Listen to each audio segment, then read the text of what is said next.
Guys, hello everyone, welcome to Care Car Kitchen. ಇವತ್ತಿನ special ಬಂದು ತೇಂಗಾ ಪಾಲ್ ಚಿಕನ್ ಕರಿ ಕೇರಳ ಸ್ಟೈಲಲ್ಲಿ. ಇದನ್ನು ಮಾಡೋದು ಹೇಗೆ, ಬೇಕಾಗಿರೋ ಇಂಗ್ರೀಡಿಯೆಂಟ್ಸ್ ಏನು ನೋಡ್ಕೊಂಬರೋಣ ಬನ್ನಿ.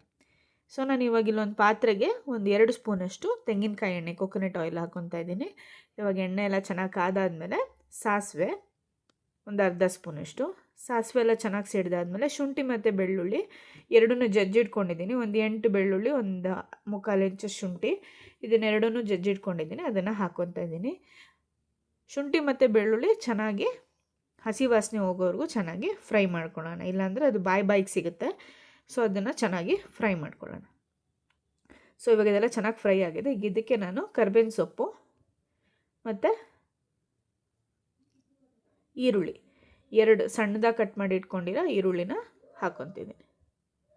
2 ಮೀಡಿಯಮ್ ಸೈಜ್ ಈರುಳ್ಳಿ ತೊಗೊಂಡಿದ್ದೀನಿ. ಸೊ ಇದನ್ನೆಲ್ಲ ಚೆನ್ನಾಗಿ ಮಿಕ್ಸ್ ಮಾಡಿಕೊಂಡು ಒಂದು 3 ಹಸಿರು ಮೆಣಸಿನ್ಕಾಯಿ ಮಧ್ಯ ಸೀಳ್ಕೊಂಡಿದ್ದೀನಿ, ಅದನ್ನು ಹಾಕ್ಕೊಂಡು ಚೆನ್ನಾಗಿ ಫ್ರೈ ಮಾಡ್ಕೊತೀನಿ. ಈರುಳ್ಳಿನ ಚೆನ್ನಾಗಿ ಫ್ರೈ ಮಾಡ್ಕೋಬೇಕು.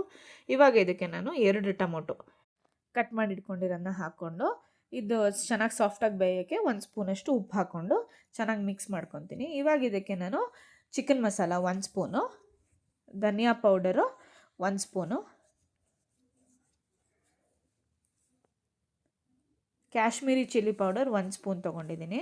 ಸೊ ನಿಮಗೆ ಸ್ಪೈಸಿಗೆ ಎಷ್ಟು ಬೇಕೋ ಅದ್ರ ಅಳತೆ ತೊಗೊಳ್ಳಿ. ಸೊ ಇವಾಗ ಇದಕ್ಕೆ ನಾನು 1/4 ಸ್ಪೂನಷ್ಟು ಪೆಪ್ಪರ್ ಪೌಡರ್ ತೊಗೊಂಡಿದ್ದೀನಿ, 1/4 ಸ್ಪೂನಷ್ಟು ಅರಶಿನ ಮತ್ತು ಸೋಂಪಿನ ಪುಡಿ ಅಥವಾ fennel seed powder 1/4 spoon. So ಇದನ್ನೆಲ್ಲ ಹಾಕ್ಕೊಂಡು ಹಸಿ ವಾಸನೆ ಹೋಗೋವರೆಗೂ ಚೆನ್ನಾಗಿ ಫ್ರೈ ಮಾಡ್ಕೊಂಡಿದ್ದೀನಿ. ಇವಾಗ ಇದಕ್ಕೆ ನಾನು ವಾಶ್ ಮಾಡಿ ಇಟ್ಕೊಂಡಿರೋ 1/2 kg ಚಿಕನ್ ಹಾಕ್ಕೊತಿದ್ದೀನಿ. ಸೊ ಇದನ್ನೆಲ್ಲ ಚೆನ್ನಾಗಿ ಮಿಕ್ಸ್ ಮಾಡ್ಕೊಳ್ಳೋಣ. ಸೊ ನಾನು ಇವಾಗ ಈ ಕಂಪ್ಲೀಟ್ ಮಸಾಲೆ ತೊಗೊಂಡಿರೋದು ಅರ್ಧ kg ಚಿಕನ್ಗೆ. ಸೊ ನೀವು ಎಷ್ಟು ಮಾಡ್ಕೊತೀರೋ ಅದ್ರ ಮೇಲೆ ಎಕ್ಸ್ಟ್ರಾ ಆ್ಯಡ್ ಮಾಡ್ಕೋಬೋದು. ಸೊ ಇವಾಗ ಇದನ್ನೆಲ್ಲ ಚೆನ್ನಾಗಿ ಫ್ರೈ ಮಾಡ್ಕೊಳ್ಳೋಣ.